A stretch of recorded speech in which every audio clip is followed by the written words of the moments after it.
Get started, huh?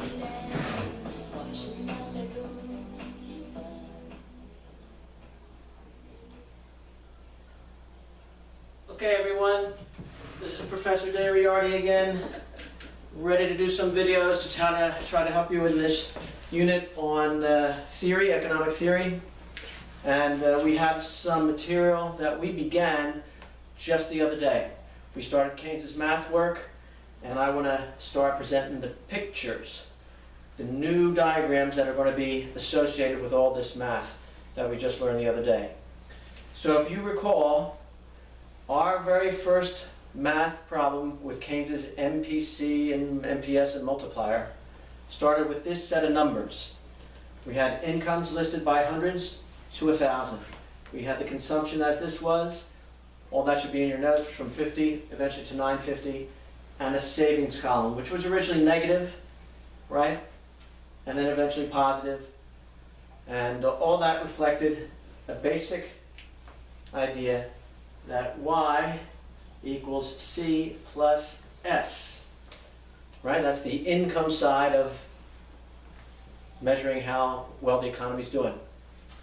All right, you would recall also how to get the MPC value.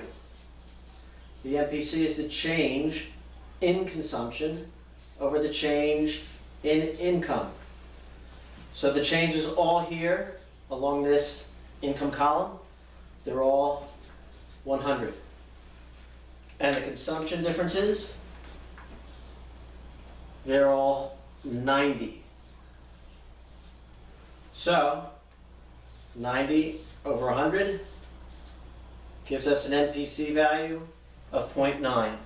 And then eventually we drew up an equation. C equals 0.9y plus another part to finish this linear equation, a part that's independent of the income variable, which we would arrive at by looking at the very first entry in the consumption column. Income is 0, so that 50 comes from some other source. It is therefore counted as autonomous consumption. So we have consumption that's due to income, anything after 50, up to 140, up to 230, etc., etc. That's all induced by income, but the original 50 is from some other source. That's why we call it autonomous. Autonomous consumption. Autonomous meaning independent of the key variable income. All right, we took the next step. We added investment, which we considered to be another autonomous sort of expenditure. That gave us information on how the firm is doing business, that is to say, what extent they are spending and investing,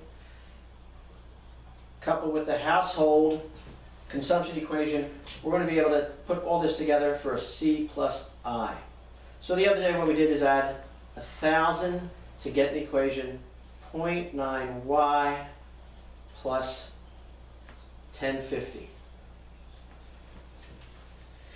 So I'm going to go through the steps as quick as possible so that we can get right to the pictures. And then the idea of this video is to draw pictures for everything we did the other day.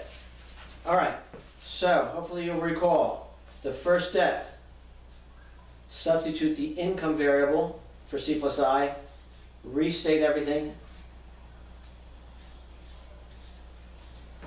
and you have an equation like you would in an algebra class where there's just one unknown, y, the income variable. So we put the y's together, y minus 0.9y. We put them together by subtracting 0.9y from both sides. That's equal to 1050 on the right-hand side. On the left-hand side, 1 whole y, take away 9/10 y. Well, that's 1/10 of the income. And the math statement says 1/10 of the income is 1050. So in a few more steps, we're going to get the entire value for income. How do we go from here? First of all, you want to keep in mind the economic lesson. The MPC value, after a little algebra hocus pocus, has come to identify and reveal what the MPS value is. which you would have known all along because these changes in saving are by 10, right? So 10 over 100 is an NPS value of 1/10, 0.1. So all this is, in agreement. We're just going to work out the rest of the math by dividing through. Y equals 1050 divided by 1/10, which I write as a fraction, because my intent here is to redo it again. 1050 times the reciprocal of 1/10 is 10, and that step reveals the multiplier. So then in the final analysis, we have this 10,500. Perfect. Right? There's going to be a routine in addition to this, all right? But we'll get into the routine in the next step. We're going to find consumption, we're going to find saving. We'll save that for the next problem we do. I'm going to show you how to graph this much. Okay? We flip the page. This paper, you may notice, is bigger, longer than the other paper that I used. And it's yellow. So I'm trying to improve things. Anyway, here comes the picture, the 45-degree angle. With a 45-degree diagram with a 45-degree angle as its highlight, as its centerpiece, so to speak. All right. It's going to be a graph. On the horizontal axis goes income. Income. The C plus S stuff. The Y stuff. Income on the horizontal. Spending. Whoops. Spending. On the vertical axis. Spending is the C plus I stuff. Spending is being related to income in Keynes' theory, especially the household spending, which depends on the income. All right, 45-degree diagram means we're going to use a 45-degree line starting from the origin. Wish me luck. I'm going to just try to aim for an angle or a straight line that bisects the 90-degree angle. Ready? There we go. Call that 45 degrees. You need to know some fundamentals about a 45-degree diagram. If I have this line 45 degrees, right, from the origin, x-axis, y-axis, a little fundamental work needs to be in mind. If that number is 10 right there on the 45-degree diagram, well then that number on the other axis, the y-axis, would also be 10. Because it's really an equation y equals x. So to interpret this economically, on this 45-degree line, the spending values and the income values are exactly the same. Like 10, 10, 100, 100, 1,000, 1,000, million, million. Wherever it is along that 45-degree line. And we need that, because that's really going to be a defining point for equilibrium income. The other thing you need to notice, I'm going to pick another point, 15 and 15, say. 2 points on that 45-degree line. If I measure the slope of that line, the change in y over the change in x, well then I notice it went up by 5 on the y-axis, and it went over by 5 on the x-axis. Rise over run, change in y over change in x, 5 over 5. The slope of a 45-degree line is 1. That's a characteristic or a feature of the 45-degree line that we want to take advantage of. All right, so that's the little background, and it'll help explain why we're using it. As you see, we put it all together. All right, so the equation of the consumption line was C equals 0.9y plus 50. 0.9y plus 50. 0.9y, well the plus 50 occurred where income is 0. So the plus 50 is going to be a y-intercept. That's what you learned in algebra. That constant, that thing hanging out there is the y-intercept term. I'm going to write 50 right here. 50. that marks the point where autonomous consumption begins, or is labeled, right? And then point 9 is going to define the slope of the consumption line that I am about to draw. So I want this line to be 0.9 slope, which means somewhere it's going to intersect the 45-degree line. There. Got it. There's my consumption line, starting at 50, boom. And somewhere it hits a 45-degree line. That's not the only line I need here. I need a second line, C plus I equals 0.9y plus 1,050. How did we get to 1,050? We added 1,000 of investment. So here's what we're going to do. We're going to go up above 50 by 1,000. Or that seems like a really off-the-scale sort of thing. Well, we're just going to make a picture that's not exactly drawn to scale. I'm going to mark this point 1,050. Where does it come from? It comes from all the autonomous spending. The autonomous spending gets arranged on the axis. So there was the 50 of autonomous consumption. We add 1,000 here, 1,000 in between there of investment. Now I want a line that's parallel. Parallel. Let's see if I can get it. I'll keep it in blue. Parallel. I want a parallel line to this consumption line. Wish me luck. C plus I. There's my second line. I tried to make it parallel. And that's what I want. A picture that looks like that. Two lines. One for the household spending and then one combined. Households and firms. Because that's the equation we really need to figure out and identify on the picture equilibrium income. So where will that be? Where will the C plus I equal the C plus S? C plus I equal the C plus S. Aha, right there. Draw a line straight down. 10,500. The equilibrium income that we got the other day, that we just redid, goes right there. That is a very nicely drawn graph, if I say so myself.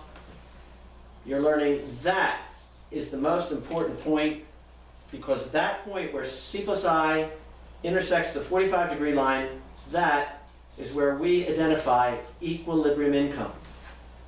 Draw the line straight down. Got it. So this 1050 is related to 10,500 because 1050 times 10, remember that was the multiplier, times 10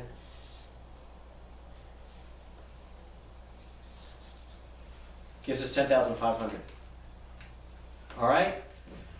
Just as I emphasized yesterday, all the algebra patterns, all the problems follow the same pattern. They all seem alike. Similarly, these graphs basically all look alike. We're going to have the income axis, the spending axis. We're going to have the 45-degree line, two lines, one for consumption plus investment. Eventually, there'll be a third line, C plus I plus G, and it's going to be set even higher. But let's just keep managing it like this. Remember, this is essentially lesson number 2 for your Keynes' theory stuff. All about the MPC, the MPS, the multiplier. All right, so that's the picture for the very first one we did. Then we went into the book, if you recall, and did some problems. Right? So you should have that in your notes, depending on which class.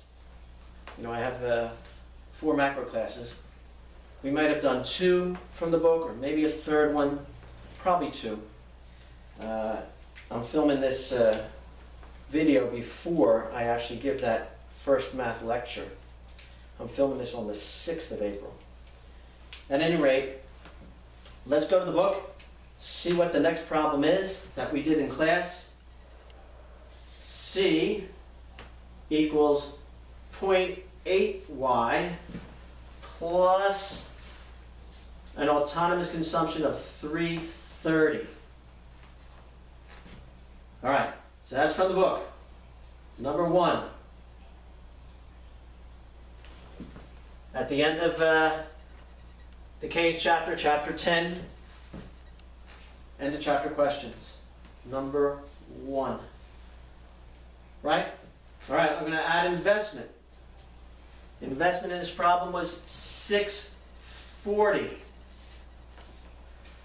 So that gave us an equation of C plus I equals 8/10 Y plus 970. That should be in your notes. If you missed the class, here we go. It's number 1 from the end of chapter 10. All right, we'll go through the routine, then we'll draw the picture. Convert or replace C plus I with Y. The other gets repeated. 8/10 Y plus 970. Remember that one change in this problem really is the fact I'm not giving you all the data. You don't need the data. I'm going to give you problems like this, equations like this. The other difference is the MPC value is 0.8 this time, and that's going to create other differences along the way. That's what you need to be alert for as we prepare to draw this picture. Anyway,